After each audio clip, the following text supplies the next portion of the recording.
Hello. Hi everybody. We are starting our webinar today. I'm Yuri Vlasenko. I'm Executive Director of UkrSwift. And UkrSwift is a legal form of existence for Ukrainian Swift users. And we work together with all other 52 Ukrainian banks for many years.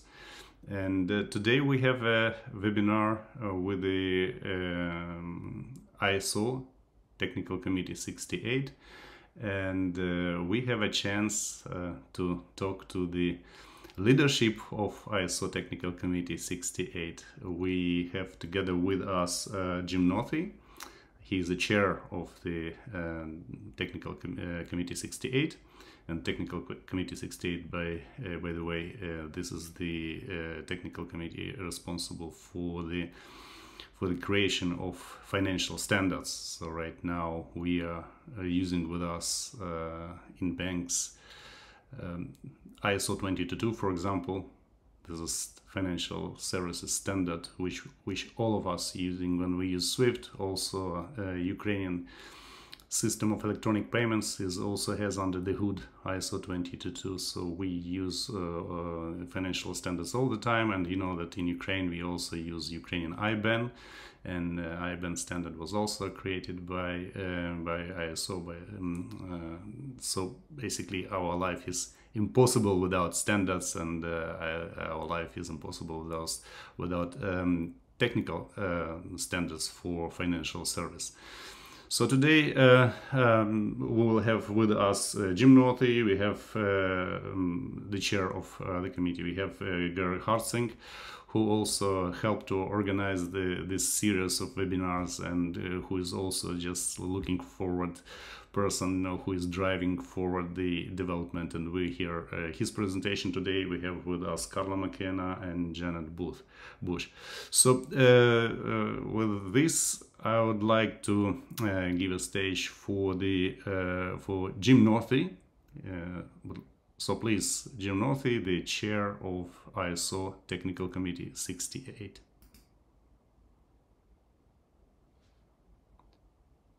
Hello.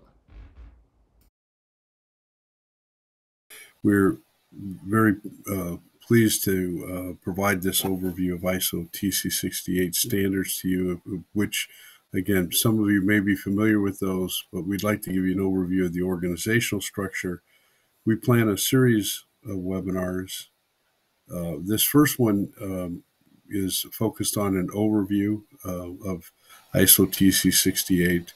Then we plan subsequent webinars talking about each of our subcommittees and also our ISO 20022 registration management group, which you may or may not be familiar with. So now I can't see if we're showing any slides yet. I'd like to move to slide 2 if we can. Yeah, there we go. Thank you very much. Yeah. So on the next slide, I want to show the structure of ISO TC68. Very good. Okay. And that'll help me to share this. It's okay. Just 1 second here. All right. There we go. Need to make a little change here on my side. It's early morning here in the U.S. Please bear with me for a moment. Okay. All right. So ISO TC68 is responsible for all financial services standards. This is very expansive. It includes capital markets, which would be what we call securities processing, stocks, bonds, and derivatives, all the asset class of what many people just call trading. And it covers core banking, which would be just the operations of commercial banks, and it covers credit card processing and payment mechanisms. So as you can see, there's a broad remit for TC68 to cover. We've organized ISO TC68 with the parent committee TC68. TC68 is each subcommittee and technical committee is operated by a secretariat by a particular national member body. So the TC68 committee, the parent committee, is the secretariats held by the United States, and each technical committee and subcommittee has a chair, which is elected for a 3-year term. And then there's also a professional committee manager provided by the national member body to oversee that. And we're pleased to have Janet Bush from the US X9 organization, who is our committee manager for TC68. And she has served in that role for quite some time. I'm in my second term as TC68 chair. Again, each term is 3 long. And we're very fortunate to be joined with by Carla McKenna, who was my predecessor as chair, who also serves in a very important committee that you'll be interested in, which is our AG2 group, which is Advisory Group 2, which is our Standards Advisory Group. More on that in a few minutes, but I'm very glad that she joined us. So we've structured ISO TC68 into a series of subcommittees. Each subcommittee, again, is hosted by and operated by a national member body secretariat. So our reference data subcommittee, which is ISO TC68 SC8, is the secretariat is through the Swiss national member body. And you'll be hearing from Dominique Tanner and Sandra Roth at a future webinar going over our reference data standards, which are primarily focused on identifiers, classifiers, and codes. And so we'll go through some of those standards in a few minutes in the presentation. But TC68 SC8 is focused on reference data. So there you'll find the IBAN. You'll also find one of the more important standards, the Legal Entity Identifier Standard, the International Securities Identification Number, ISIN, and there's many other standards. We'll go through those in detail in a few minutes that are part of reference data. So that falls under our Subcommittee 8. Our Subcommittee 9, which is on information exchange. Let's see if we have a comment there. No comment yet. Okay. The TC68 SC9 is responsible for all of our standards focused on modeling and information exchange. As Yuri mentioned, one of our more important standards in ISO 20022 is ISO 20022, which is housed within SC9. The SC9 subcommittee, the secretariat is held by France. And we have Pierre Epiard from France is the chair, and Audrey Himmer is the committee manager, and they'll be making a presentation later as well. So some of the other important standards, ISO 15022 and ISO 8583, which is used for primarily for credit card processing, is another standard that's housed within SC9 information exchange.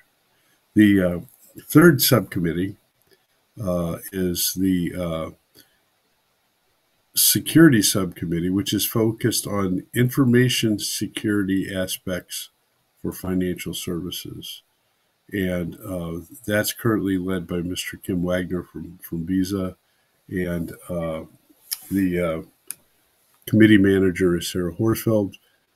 The United Kingdom, or England, is the secretariat for SC2. SC2 works very closely with another ISO committee, which is JTC1/SC27. So within ISO, we have a Joint Technical Committee 1 is a joint technical committee of the International Standards Organization and the IEC, which is a technical standards group.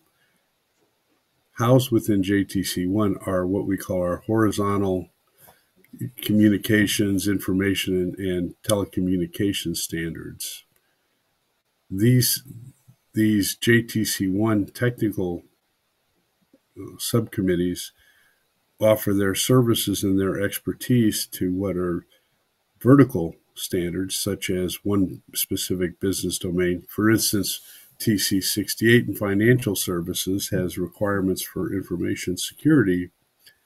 However, we may not have all the expertise we need. So we often partner with the subcommittees under Joint Technical Committee 1 to actually implement safe our information security standards that are specific to the financial services industry.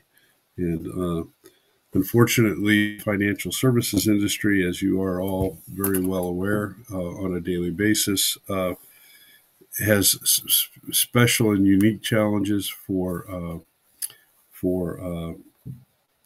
information security because that's where all the money is. So we've had that group. We have a new chair-elect for SC2 out of the United Kingdom. Ms.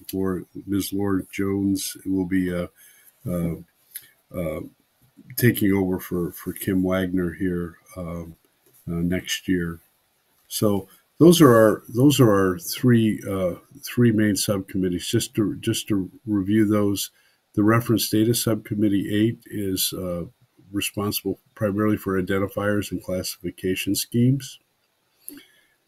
We have new work going on in natural person identifier, but again, one of our key standards that we hope that you're very interested in would be the legal entity identifier. We also have our information exchange group, SC9, which is all about information exchange.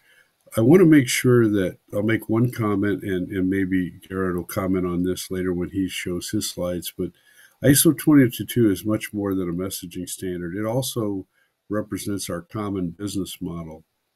And that's a part of the ISO 22 standard that's often overlooked, but we're trying to increase the importance of common business terminology and models within ISO 20022. And then lastly, again, SC2 is focused on the special requirements of financial services in the area of information security. So we can move on to the next slide. I want to show the structure of TC68 this week. Each week we'll see a different aspect of this, but TC68 it was organized around a series of advisory groups that provide a service to our subcommittees and to our broader community. For instance, the webinar you're receiving now that was requested and helped to be organized by Yuri was supported by our communications group, which is ISO TC68 SG04 right now. And the convener there, Paul D'Amico from the US, helped to organize and arrange the speakers, the schedule, and work very closely. So our communications group provides a service, including a newsletter that I hope that you will all want to access, that gives a monthly status of all of our standards activities. One of our follow-ups afterwards is to make sure that we can, Ukraine as an observing country can receive a copy of our monthly newsletter from the communications group. So these advisory groups, again, we provide service to our subcommittees to support their work, where the standards development occurs. And we also provide service to the broader financial services community, to our global regulatory community, and also to the fintech community. Those are shown in the color green there. So one of the important parts of TC68 is we try to structure the organization around a concept of servant leadership. We're here to serve and facilitate. So if I start with our AG2, and Carla's on the call, and I'm going to ask her to speak in a few minutes. The Standards Advisory Group is responsible for outreach to global regulators. And the Standards Advisory Group continually is responding to multiple consultations from regulators on a regular basis. And I, depending on how things go in terms of how the Ukraine wants to progress their standards activity and working with their regulators, the Standards Advisory Group may be something where someone from the Ukraine would like to observe or participate in that group, which is led by Carla. So Standards Advisory Group is our global regulatory outreach. The other group, and looks like I think I had a typo in the middle of that, is AG03 is our best practices advisory group. That's currently being led by Jason Paulus of ISDA, the International Swap and Derivatives Association. Jason's been a long-time participant in standards, even prior to his involvement in ISDA.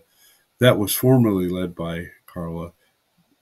What that group's supposed to is provide a service to develop best practice guidelines for our subcommittees as they develop new standards or revise existing standards. So we've had a number of best practices that have been published so far, and that group is continuing on. AG4 is our Sustainable Finance Advisory Group, but there are many organizations within ISO that are involved in sustainability and the environmental issues. There's also several committees at the technical management board level of ISO, which are working in this area. And so Mrs. Rebecca Healy is our convener of the Sustainable Finance Group. And we work very closely with TC 322, which is our Sustainable Finance Group. We work very closely with TC 207, which is on environmental management systems, some of those standards here. And there's also issue of TC 321 on consumer protections. So those are just some of the groups. And we also participate in the overall Climate Change Coordinating Committee at the ISO Team B level. Let me just stop there for a moment and make a mention. There's another slide I'd like to add here. So technical committees report into the ISO Technical Management Board. The Technical Management Board is a rotating participation of national member bodies that really are the board of directors of ISO, if you will, in a way, or the operational board. The Technical Management Board is supported by ISO Central Secretariat. So you have the ISO Technical Management Board, which is really the authority that oversees all technical committees. And then they're served by the professional staff, primarily in Geneva, which is the ISO Central Secretariat. So we have a technical program manager who works with us, Sally, who's just joined us. But TC68 does report to the Technical Management Board, and we provide service to them in the area of sustainable finance. The next group is our AG5 group, and I'll allow Gerhard Hartsink is the convener of that group, who's been doing a very good job focused on digital currencies and central bank digital currencies. We're just wrapping up a survey of all of our standards across all of ISO TC68, and I'll let Gerhard talk more about that in just a few minutes. Okay, so that takes us to AG5. The way we've governed TC68 itself is through what we call the Strategic Leadership Group, which right now is identified as ISO TC68 Chairman's Advisory Group. We're going to try to formally change that to the Strategic Leadership Group. We try to manage TC68 by consensus, and the members of the Strategic Leadership Group are all the chairs and committee managers of our subcommittees. So SC2, SC8, and SC9 are our subcommittees. We also have the leadership of the ISO 20022 Registration Management Group. And the ISO 20022 Registration Management Group is a non-ISO group, but they're responsible, and they work very closely with SWIFT, who's the registration authority for ISO 20022. They work very closely with TC68 SC9 leadership, and they're also a partner organization to SC9 and TC68. So we've established a formal connection to the ISO 20022 Registration Management Group. Interesting, the ISO 20022 Registration Management Group is an informal structure, although there's a governance policy. There's quite a bit of history that this group was actually at one time created by the standard itself. It was defined by the standard, so it was outside of the ISO structures. It was brought in to the ISO standards for a while, and then it was moved back out. Right now, I think we have it in a very good structure, but it's not a legal entity in and of itself. But it is a well-organized group that's run, that has leadership, rules, accountabilities. It has a rules group, but it's sort of in one of these areas where it's not quite a legal entity, but it certainly has a structure of an entity, which is interesting. Okay. And then you can see some of the other technical committees where we have liaison roles out to, including TC 307 for blockchain and digital ledger, and several others. Okay. So any questions on the overall structure? Just to review and repeat. So the ISO Technical Management Board oversees all of the technical committees and helps to draft and revise our ISO directives, which are documents that are very important and that we all agree to follow, and those are revised annually. ISO Technical Management Board is served by the ISO Central Secretariat, often called ISO CS. Each technical committee is appointed a technical program manager, and within technical committees can have subcommittees. The subcommittees have a certain degree of autonomy in terms of their direction, but any matters of escalation are carried through to the next higher organization, which would be TC68. Also, TC68's escalation path is to the Technical Management Board. So each layer can escalate issues up to the next higher level. Okay, so let's advance to the next slide. And I want to this is sort of another summary slide, which shows that the view here is that we're actually a service body providing service to our 3 technical committees and ISO 20022 RMG. And we do that by a group of advisory groups, a set of advisory groups that listed there below. Okay, so let's move to the next slide. We've already looked at this one, so I think we can go to the next one as well. Okay, so under ISO SC2, where we'll have a separate presentation, we have the PKI standards, cryptography, things about point of sale systems and ATMs, encryptions. We have our own encryption standards that rely on other encryption standards within ISO. The PIN management and the definition of the PIN standard, biometrics, and physical security. So those are some of the areas covered by the security scope. We can move to the next slide. Some of the key standards that we have are listed here. I won't go into too much detail because, again, we'll have a separate presentation on SC2 and their current work. So we can move to the next slide. And this should introduce SC8, or I'll continue with SC2, some more standards. So there's quite a few standards under SC2, and I don't want to go over those today, but I just wanted to make sure you're aware of the catalog of standards. We'll move next to, I think the next slide, I hope, is SC8. Yes. So our reference data standards within SC8 cover things such as entity identifier, such as legal entity identifier, the entity legal form standard, which is a one of the standards that's coordinated with the LEI. We have the IBAN and the BIC standard, which you probably were both familiar with those, since this is the Ukraine SWIFT group.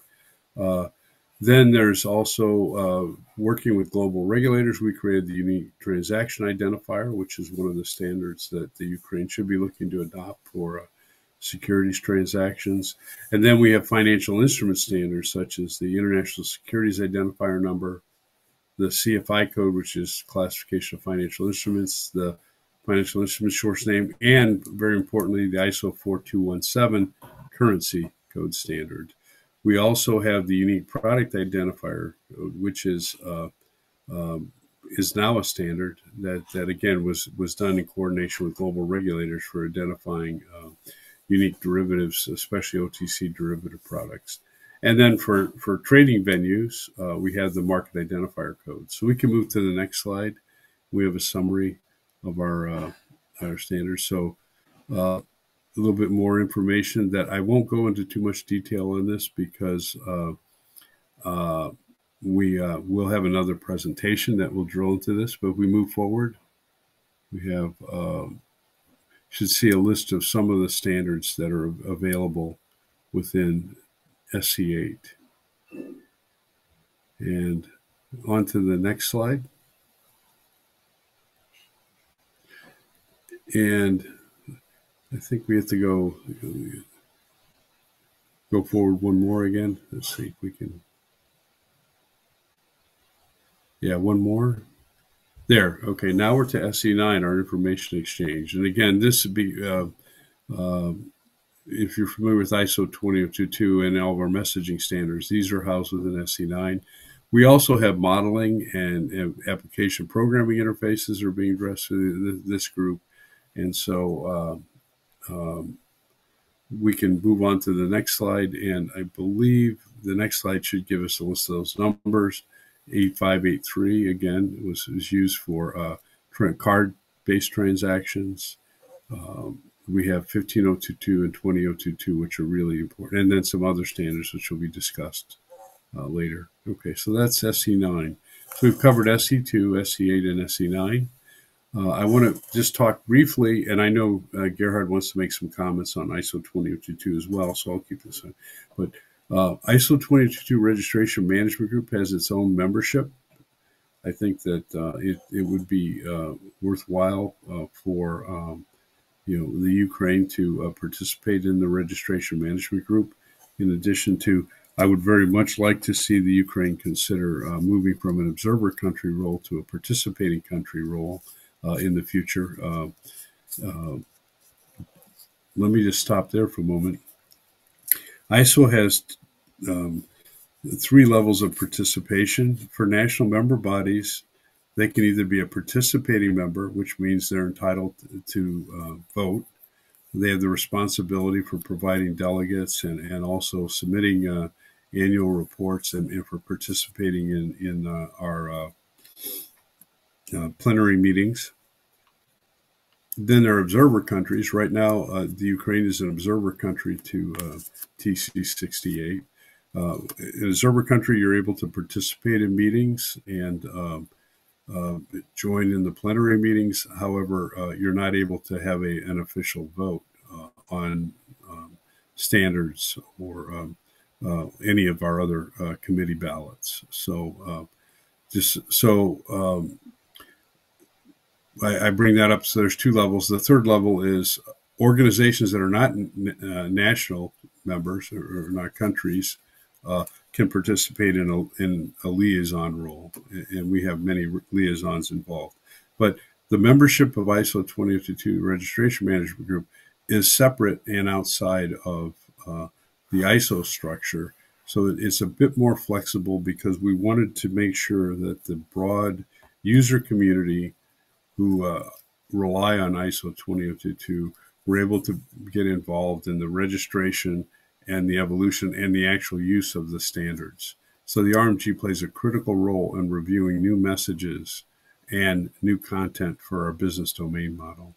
So that's the Registration Management Group. We can advance to the next slide now. Okay.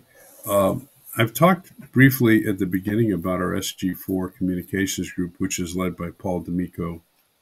This was a group originated by Carla McKenna when she was chair.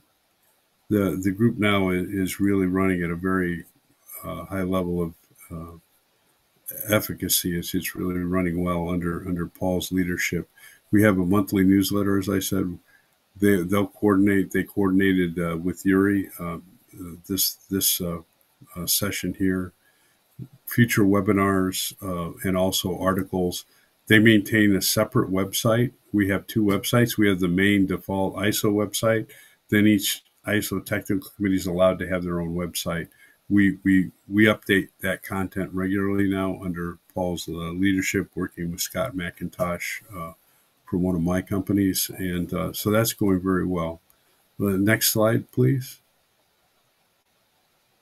Yes. Now, what I'd like to do, Carla, if you're ready, I'd really like to have you talk about the Standards Advisory Group, AG2. And it's been one of our most important groups because of the regulatory outreach.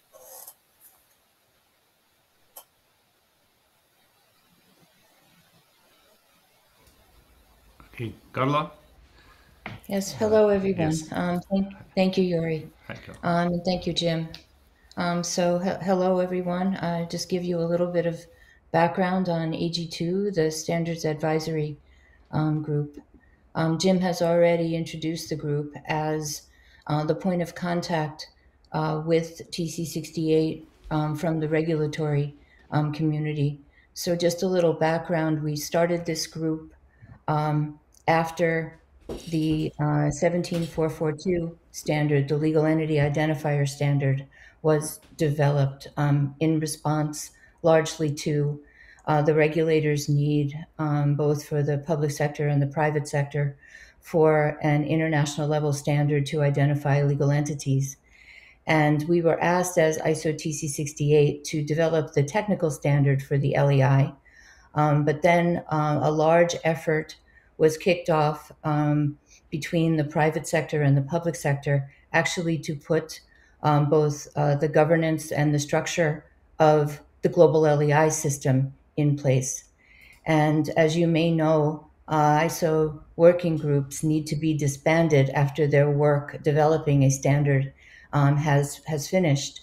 And so we were conscious of the fact that during this effort of the public sector and private sector of putting the global LEI system in place, the formation of what became the global LEI Foundation, and the standards that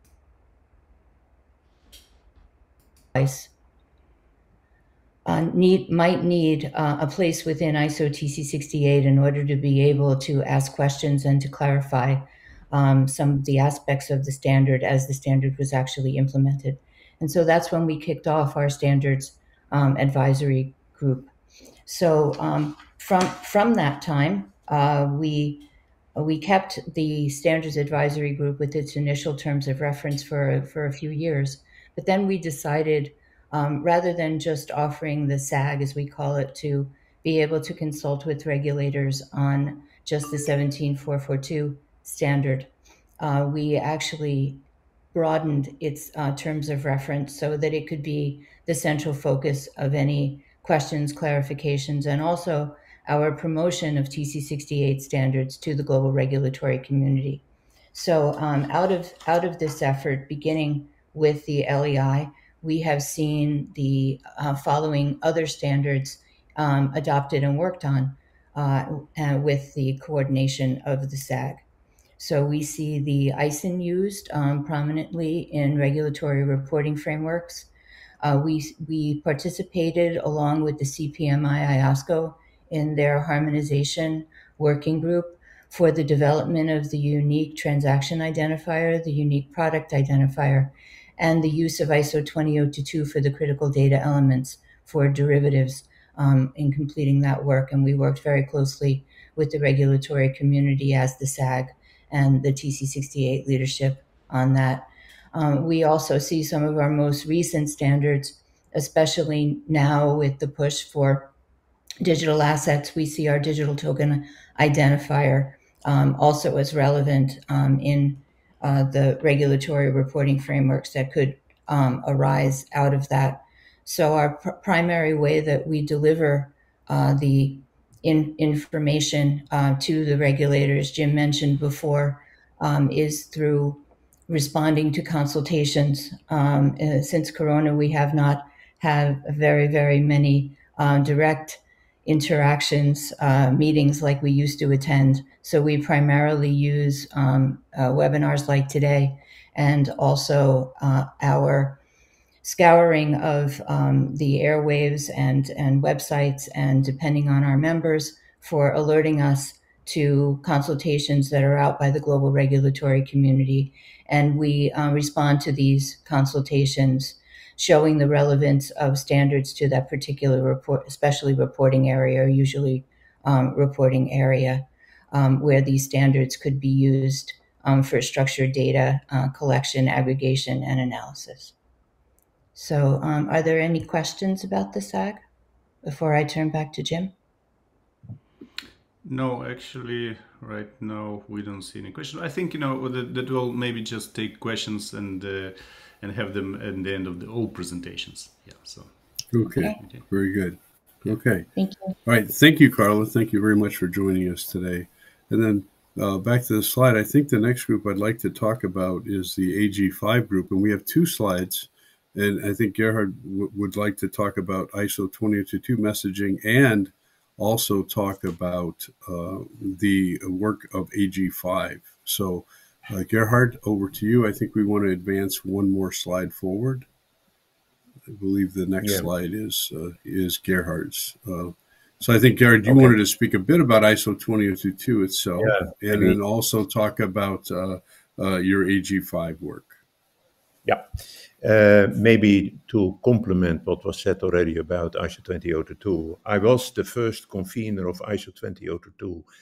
And what I remember, it was really challenging to convince the community in Europe to adopt, among more, for the CIPA program, ISO 20022, because the argument was that it required more computer capacity, more storage, and the bandwidth of telecom networks were not strong enough. Well, all these arguments in the end, and I'm talking about the period from 2000 onwards, when we started the CIPA program, were false, because they were mostly political arguments. Of course, for any messaging system and standard, you should define precisely the data included in the message. So the reality is that ISO 20022 has been very broadly accepted in Europe, among more for the CIPA schemes, but not only in Europe. If you look to the website, there is a website, iso2002.org. You'll find many examples, not only in the payment industry, but also in other industries where the standard is being used based on ISO 20022. The standard itself is, of course, prepared by TC68, by SC9, as Jim already explained. You should see the volumes of the standard itself as some sort of cookbook. So the cookbook is a recipe, gives recipes how to create the standard itself for whatever part of the industry.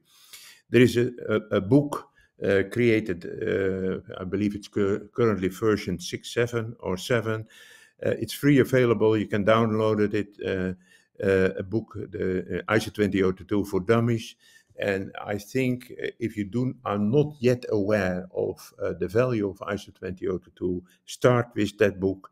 It is very easy to read based on my experience. There is a repository available of all the message standards. They are downloadable. And what SWIFT has decided is, probably you are aware, as the National Member Group of Ukraine, there is a deadline for MT messages, category 100, 200, and 900, extensively discussed in the Payment Market Practice Group of SWIFT. But in the end, now there is a deadline formally of SWIFT of November 2025, that the MT messages will not function anymore in the SWIFT network, only ISO 20022 messages. And the ISO 20022 payment messages for category 1, 2, and 9 makes it also possible to include additional data elements. And one of the topics currently broadly discussed in many environments is, please add also the legal entity identifier of the sending and the receiving bank. But if in the end the initiator of a payment and the receiver of a payment is a business, a legal entity, please add also those to the message, because that solves a lot of problems of the sending and the receiving bank, but also of those who send the payment, the initiator of the payments and the receiver of the payments, for compliance, for CFO type of, for procurement reasons. So in the end, data are so important for other applications by companies and by the banks serving those companies. That's all I wanted to add on the ISO 20022 story.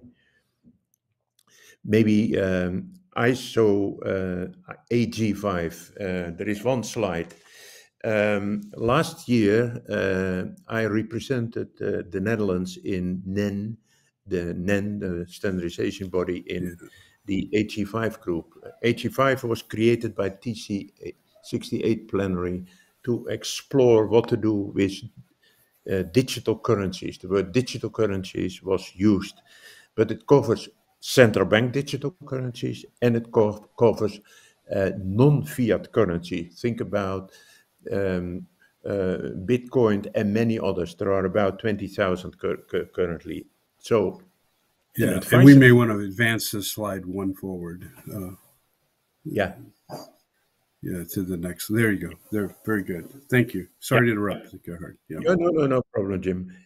So we had some starting problems, but in the end, last year, I was in the end asked by Jim to help this AG5 team to create a report for the plenary. The report is available and made available to the plenary in Oslo.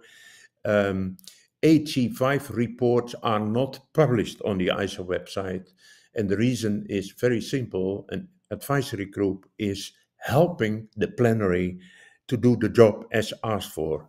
So the report is available, and the content of report is on the below the dotted line on the screen. So of course, introduction, what is the reason, what is the purpose and scope, the references, many discussion on the terms of references that were already terms and definitions that were already available, the functions of money and currencies. We had many debates with those who are not very familiar with the core functions of money. What are really central bank digital currencies? What are non-fiat digital currencies? The word digital assets is more and more used. What are digital tokens and digital wallets? What are the technology options and social impacts consideration and available or lacking standards? What the plenary decided at end of last year, there were about, I remember, 15 recommendations, and they were endorsed by the TC68 plenary in Oslo. So, and the core of those recommendations is, please explore if the standards of TC68, and there are also standards of other bodies of ISO or of ITU, but focus now on TC68 standards, if they are fit for the purpose to be used by central bank digital currency programs and or by non-fiat currency programs. So those cover 20 SC2 security standards, 7 data standards like the LEI, like the BIC, like the currency codes, and 5 message standards of SC9, including also ISO 20022, but also ISO 8583, mentioned by Jim already, used for the card networks. So where are we today? we did the job as asked for by the plenary. Those standards were reviewed if they are fit for purpose. And the general story is, there are some details, I don't want to go into that now. All those standards are fit for purpose to be used by CBDC programs and fit for purpose by non-digital assets programs. So that is the current stance, and nobody of the experts, neither of the HC5 team nor of any other part of ISO TC68 have ever mentioned that we need new or additional standards for CBDC programs or for non-fiat currencies. The plan is that after the plenary in Sydney in May, that we will check with the global regulators via Kala Makina, convener of AG2, if the conclusions of TC68 are indeed correct. And why is it important? Currently, already over 400 countries are exploring a CBDC program.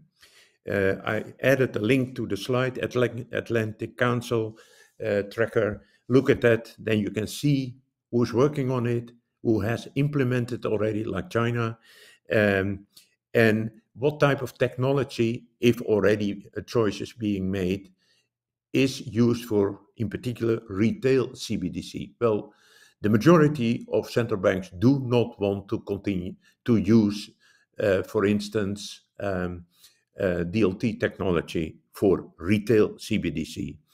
That's different for the non-fiat digital currencies.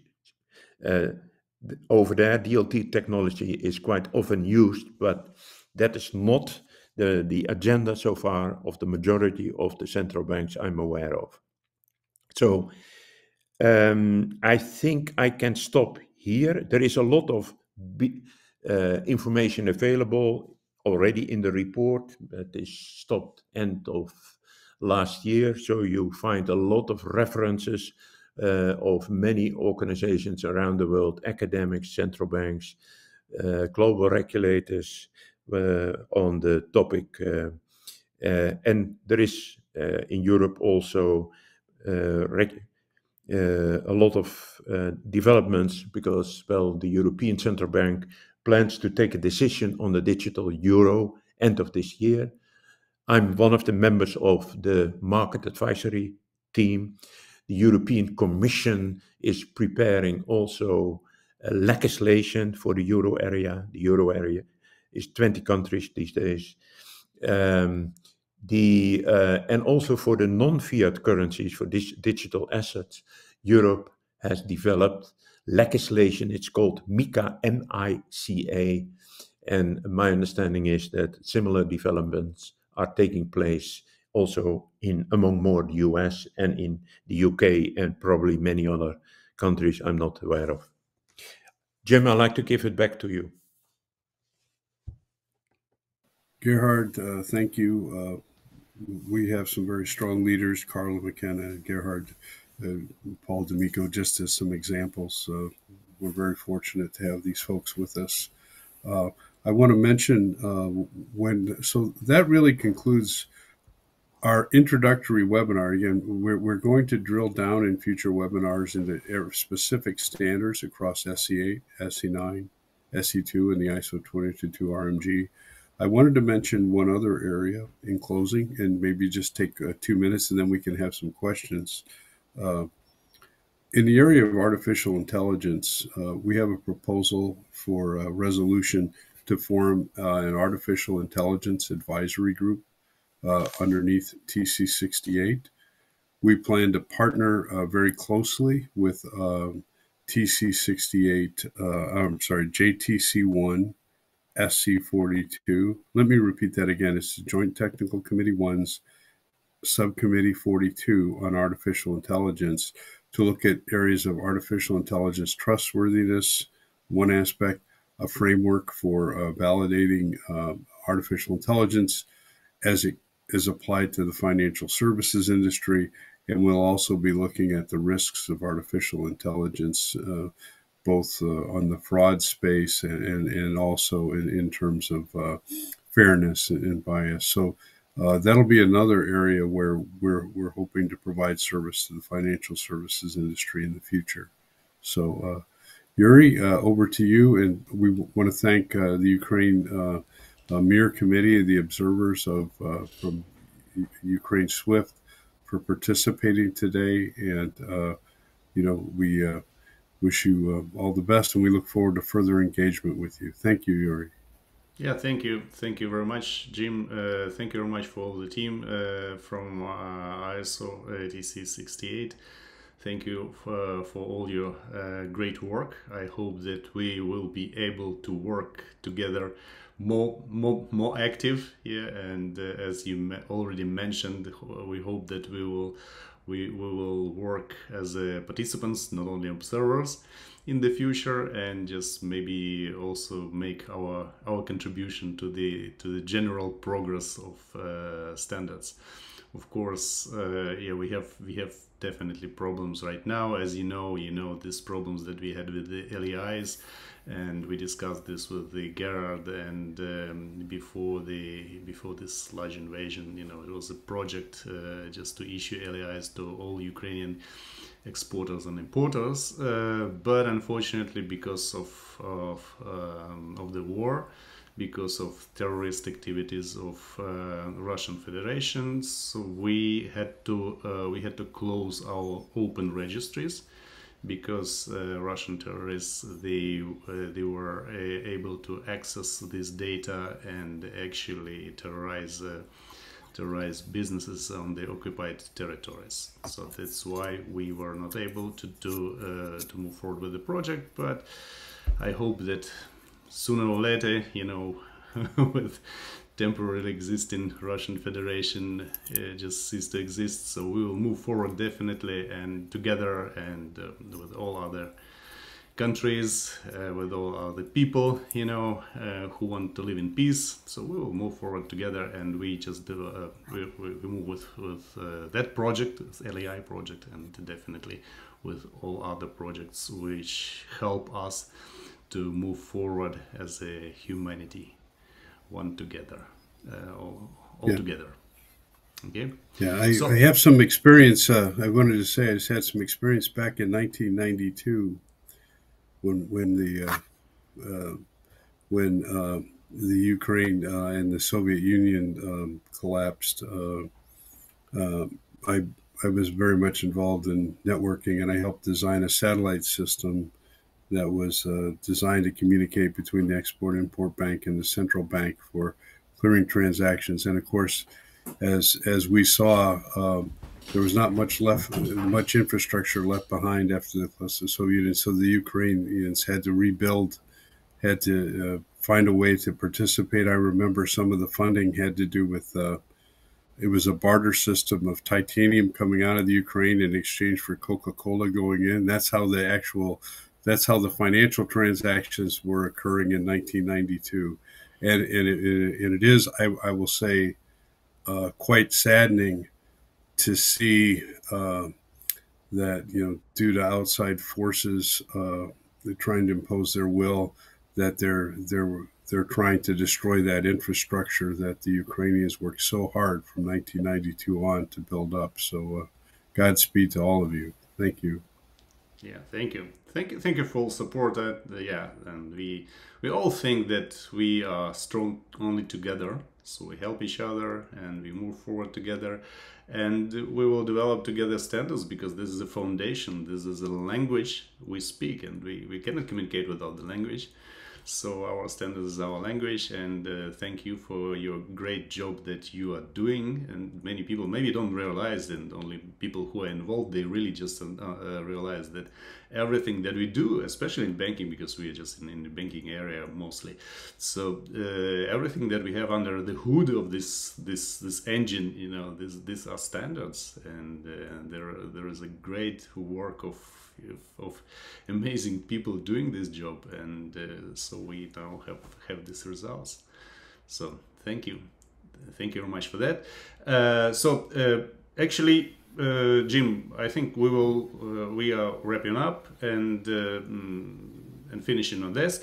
I would like only to say that this is only the first of the series of webinars that we are planning to do. So we hope to have another 3 webinars. So we will announce them shortly, and we will do together with ISO TC 68. And we will work together. And also, I would like to say thank you very much for the work, for the help, especially Paul Demico, who helped to organize this webinar, and to other great people from ISO world, let's say. So thank you very much, and I hope to see you next time. So good. Thank you very much. Bye bye. Thank you, everybody. Bye bye. Bye bye. Thank you.